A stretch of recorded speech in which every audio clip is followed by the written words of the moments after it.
මගේ හිතාතුර යාළුවනේ ඉතාමත් සුබ දිනයක් ඔයගොල්ලන්ට ඒ වගේ වාසනාවන්ත කාලයක් උදා වේවා කියලා ප්‍රාර්ථනා කරනවා. මේ ඇත්තටම මම මේ වෙලාවේ කතා කරන්න විශේෂයෙන් අදහස් කළේ මේ වර්තමාන දේශපාලන තත්ත්වයේ පැනනගිය යුතු එක්තරා මතු කර ඇති පැනනගිය යුතු නෙමෙයි මතු කර ඇති තත්ත්වයක් ආශ්‍රයෙන් බොහොම කතිකාවත් සහ විවිධ තරමක මේ උද්වේග කර තත්ත්වයක් උදා වෙලා තියෙනවා. ඒකට බොහෝ විට මේ ඒක ඇත්තටම තීරණාත්මක තත්ත්වයකට ගෙන එන තත්ත්වයක් මතුවලා තියෙනවා. ඉතින් ඒ නිසා මේ විශේෂයෙන් මගේ පැත්තෙනුත් කිසියම් අදහසක් මේ අරට ආදරය කරන පුරවැසියෙක් වශයෙන් ගෙනහැර දැක්විය යුතුකමක් කියලා මට හිතුණා. ඒ නිසා මම කතා කරන්නේ මම ජගත් බෝධිරත්න මේ මම මේ අදහස් දැක්වීමේදී විශේෂයෙන් මේ ඇත්තෙන්ම මේ නව අධ්‍යාපන ප්‍රතිසංස්කරණ නව රජය ගෙන එම්ර බොහොම යොසුරු ක්‍රියාත්මක වුණා. ඇත්තෙන් මේක මේ ඉතාම පුළුල් දැක්වීමකින් යුතුව බොහෝ කාලයක් තිස්සේ අඩුපාඩුවක්ව පැවති තත්ත්වයක් මගහරවා ගැන්මට සහ ඉදිරි අනාගත සැලසුම් ඇතුව මහත් ප්‍රතිඵලදායී ඒ කියන්නේ මේ ඉතාම මේ අනාගත දැක්මක් ඇතුව තමයි ඒක සකස් කරන්න බොහෝ විට තීරණය කරේ. ඒ සඳහා යුසුර ගොඩාක් අය වෙහෙසුණා. විශේෂයෙන් අපේ ගරු අග්‍රාමාත්‍යතුමිය අධ්‍යාපන ඇමතුමිය හැටියට එහිදී විශාල උනන්දුවකින් ඒ සඳහා කටයුතු කළා. එහිදී කිසියම් මේ ඇති වෙලා තිබෙන මේ දෝෂයක් සම්බන්ධව තමයි මේ තත්ත්වය පැන නැගිලා තියෙන්නේ. ඉතින් ඒක මේ ඇත්තෙම මේ ඒක ඒ සිදුව ඇති තත්ත්වය ගැන අපිට පෙනියන කරුණ ඒ ගැන විමර්ශන බොහෝ ආදී සිද්ධ වෙනවා. දැන් ඒක තරමක් දුරට මේ බොහෝ දුරට හෙළි වෙලා තියෙනවා විවිධ ආකාරයෙන්. ඉතින් ඒක ඇත්තෙම මේ කිසියම් ආකාරයකට ඒක දැන් ඒක අර දැන් මෙතනදී මේ එහෙම දෝෂයක් සිදු වෙලා ඇති බව එතන ඉතින් කාටත් එක පැහැදිලිලා තියෙනවා. ඒක දැන් හුවා දක්වනවා මේ විපක්ෂය ඇතුළු පිරිසක් ඒක පැහැදිලිවම පොදු ජනතාව හැටියට දකින view එකක් කියන්නේ. ඒක මේ අගමැතිනිය විසින් සිදු කරන ක්‍රියාවලියක් සහ මේ ඒක මේ තරමක් මේ අධ්‍යාපන විදුවතර තියෙන වරදක් කියලා නෑ. එහෙම දෙයක් නෙමෙයි. ඇත්තෙන් මේක මේ ඒක එක්තරා මේ කිසියම් ආකාරයකට ඒ කරුණු දැක්වීමේදී මේ ඒ ඉදිරිපත් කිරීම ඇතුළු දෝෂයක්. එතන සුළු දෙයක් ඒක.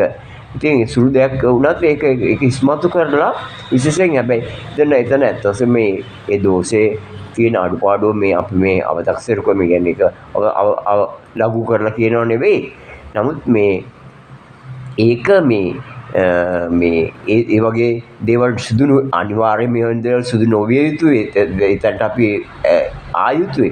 නමුත් මේගොල්ලෝ මේක කියන්නේ මේ ඇත්තට මේගොල්ලෝ මේක මූලික අරමුණ. ඒ කියන්නේ මේක මේ තරම් දුරට මේ හුවා දැක්වීමේ අරමුණ ඒ ඇත්තටම රට තියෙන ආදරේවත් අධ්‍යාපනයට තියෙන ආදරේවත් දරුවන්ට තියෙන ආදරේවත් ද කියන එක ගැන කුඩා දරුවන් පවා දන්නවා මොකද්ද මේ කාරණේ කියන එක. මොකද ඒගොල්ලෝ මේක කියන්නේ මේ තනිකරම මේ ගරු අධ්‍යාපන මොකද උගත් බුද්ධිමත් අධ්‍යාපන ඇමතිවරි වශයෙන් කටයුතු කරන ජනාධිපති මේ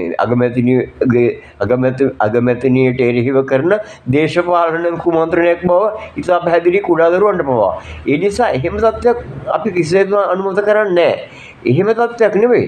මේක බුද්ධිමත්ව මේ ඒ ගැන බලන්න ඕන. ඉතින් ඒක ඇත්තෙන්ම මේ නව අධ්‍යාපනයේ ඒ දූරදර්ශී නව අධ්‍යාපන ප්‍රතිපත්තියට එරෙහිව කතා කිරීමක් නෙවෙයි කළ යුත්තේ.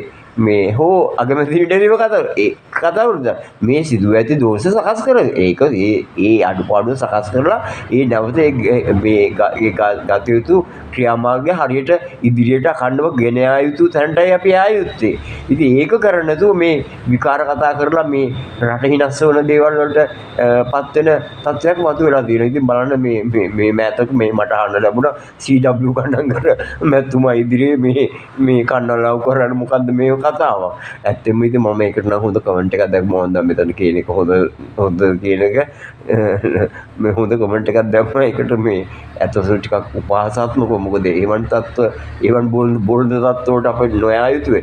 ඇත්තෙන්ම එතුමා හිටියනම් එහෙම එතුමා දැන් නෙමෙයි ඇත්තටම මම කිව්වේ 74 ඉස්සෙල්ලාම එතුමා නිවන් දකින්නවා බලාත්කාරයෙන්ම නිවන් දකින්න එතුමා හිතනවා මොකද මේ ඒක එතුමා දිව්‍ය ලෝකෙට දිවයිසෙන් දකින්නවනේ වෙන මහා ඒ කරන අපේ නේද අපේ ඒක කොරන්න යන ටික දකින්නවනේ ඒ හින්දා එතුමා 74 කලින්ම නිවන් දකින්න ඇති ඇත්තටම ඒක මං හිතනවා දිව්‍ය ලෝකේ ඉඳලා කොහොම හරි උත්සාහ කරලා නිවන් දකින්න ඇති මොකද මේ ඉතින් ඇත්තනේ බලන් ඉන්න බෑනේ ඒ හින්දා කනලව් කරන්නේ කොහොමද නිවන් දකපු කෙනෙකුට නේද ඒකත් තේරුම් ගත්තොත් හොඳයි ඉතින් ඔයගේ විහිළු වැඩ කරන්නේ නැතුව මේ විශේෂයෙන් මේ රට ගැන මොකද මේක ටිකක් ජාතික ප්‍රතිපත්තියක් වශයෙන් හිතලා කරන්නේ කියන්නේ මේ රටේ විශේෂයෙන් ළමයිගේ අනාගත පරපුර වෙනුවෙන් පාත්‍ර දෙයක්. ඉතින් එහිදී ඒ ගන්න තීරණ ඉතාම බුද්ධිමත්ව ගත යුතු කියන එක ඉතාම මේ අවශ්‍ය කාරණයක්. ඉතින් එහිදී ඇතුළු වැරද්ද ගැනත් විශේෂයෙන් සැලකිලිමත් දැක්විය යුතු මින් ඉදිරියට කිසිසේත්ම ඒවන් අඩුපාඩු සිදු නොවන තැනකට යා යුතුයි. මොකද නැත්තම් ඇත්තෙම වෙන්නේ මේ වෙනත් මේ ඇත්තනේ බහුබූත තත්ත්වයන් මතුවෙනවා. ඉතින් ඇත්තනේ මේ කියන්නේ මේ ඒවන් තත්ත්වයන් තුළින් පටු දේශපාලන අරමුණු ඉෂ්ට කරගෙන මේක මේ අවුල් ජාලයක් කරන්න හදනවා. ඒ නිසා මේ විශේෂයෙන් සඳහන් කළ යුත්තේ ඒකට නිසි පිළියම් අරගෙන ඇත්තවස මේ එහෙම දෙයක් හිතාමතා කිසියම් පිරිසක් මේක අඩපණ කිරීමේ තත්ත්වයක් මතම එහෙම යෙදුවනම් එහෙම ඔවුන්ට දඬුවම් දීමත් ඒක ඉතා කාලෝචිතයි. ඒ වගේම කිසියම් ආකාරයකට වැරදීමකින් ඒ දේ සිද්ධ වුණා නම් ඒකටත් කිසියම් ආකාරයකට මේ ඒ ක්‍රියාමාර්ග ගත යුතුයි. මොකද එහෙම දෙවන් තත්ත්ව වෙන්න බැහැනේ. ඉතින් ඒ නිසා නමුත් මේ අගමැතිනියට එරෙහිව හෝ මේ ගෙන යන මේ උදාර ක්‍රියාවලියට එරෙහිව කිසියම් කෙනෙකු හිතනවා නම් හෝ ප්‍රකාශයක් කරනවා නම් ඒක දැඩිව හෙලා දකින්න. මොකද එහෙම තත්ත්වයක් නෙවෙයි.